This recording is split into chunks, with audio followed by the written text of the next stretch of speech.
This is the story of one little pig. His name was Peter Pig, and he was a very happy little pig most of the time. One day, Peter Pig felt it was time that he left home to build his own little house for himself. His mother, Pat Pig, loved him very much and didn't want him to leave home at all. So every time he mentioned leaving, she'd cook his favourite meal of roast turnips, and Peter would change his mind. But when his birthday came, Peter Pig decided he was going to leave home at last, even if Mam were to cook him a whole barrel of turnips, and he could eat a whole barrel as well.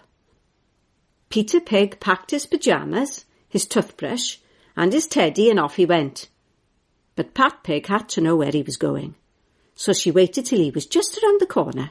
Then she followed him, keeping out of sight the whole time.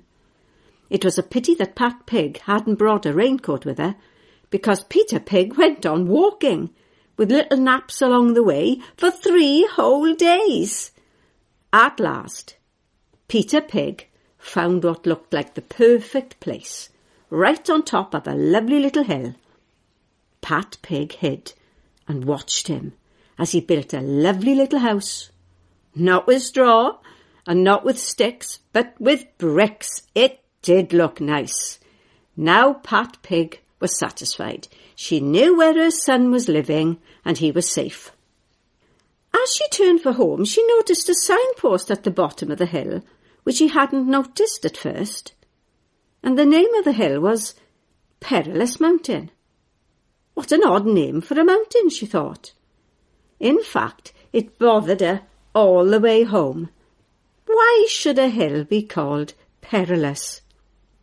When Pat Pig got home, she went straight to the library, even though she was very tired after her journey. What a terrible shock she had while looking through some old maps. She went straight to the telephone, but Peter Pig was very silly. As soon as he heard his mother's voice on the other end, he put the telephone down.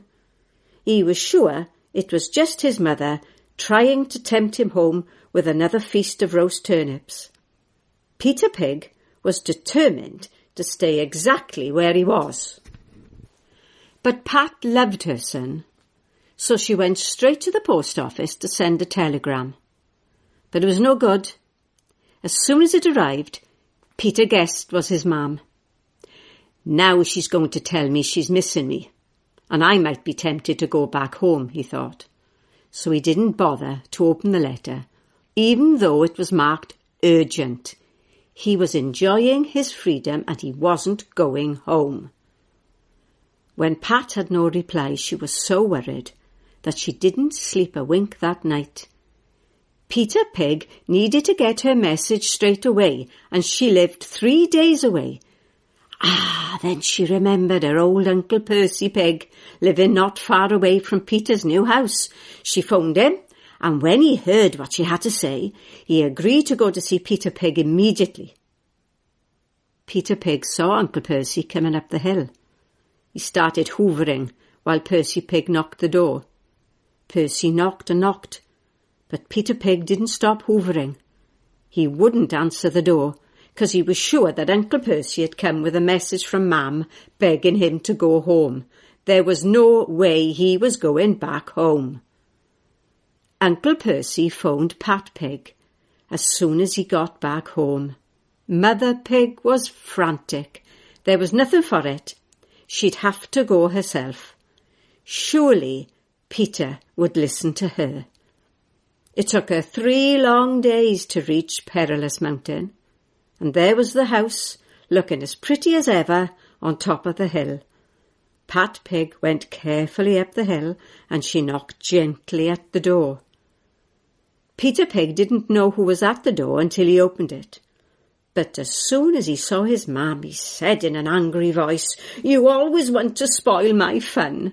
I like my freedom. I can get up when I like, do what I like, and go to bed when I like. I can even eat barrel loads of turnips as well if I want to, so leave me alone." And with that, he slammed the door with such a bang that Pat Pig fell down. But then something awful happened. The whole mountain began to tremble.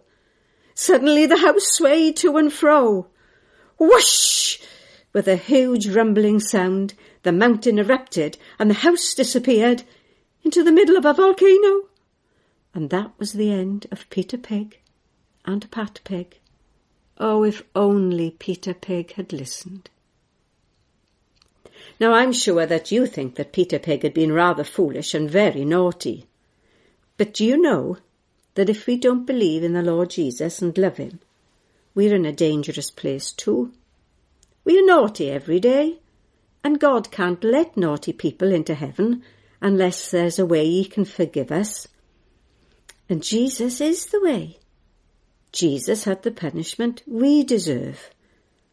But so many of us never go to Sunday school or ever read the Bible, and even when we hear stories about Jesus, we just don't listen or believe them, just like Peter Pig, who didn't open the letter or listen to Percy Pig or Pat Pig.